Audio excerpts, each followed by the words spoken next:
Cabernet Sauvignon Cinsault is again from Slanghoek Valley, all fruit from Opstal Winery, and it's quite an unusual blend that I really enjoyed coming up with when I was working at the test kitchen, because we really needed red wines which were sort of light but expressful in a way.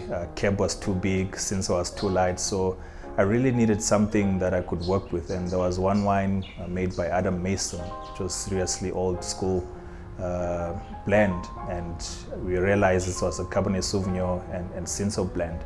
So I went to Ati and said, this is the sort of blend I wanted to make, and we set on to make our first vintage, which was 2017, and we've had it ever since. So 2021 is our 5th vintage, and it's really getting better and better.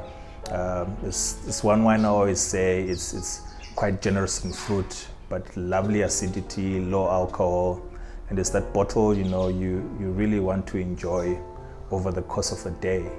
You can literally have a bottle by your own and not feel the drowsiness in it as well. And one interesting fact is, in South Africa, especially wines from the late 70s to the 80s, because of the rules then, there wasn't that strong legislation, so you'd find most of those wines were mostly Cinsault with a bit of Cabernet Sauvignon, because at those days, the equipment they were using, they were really struggling to pump the Cabernet grapes through the pipes because they're so tiny. So they'll usually add the Cinsault grape, which is quite slippery and quite big.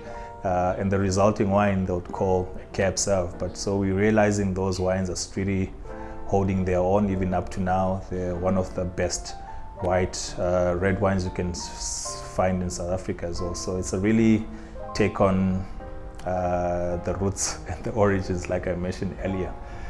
So it's a really lovely wine, my personal favorite drink out of the whole range as well.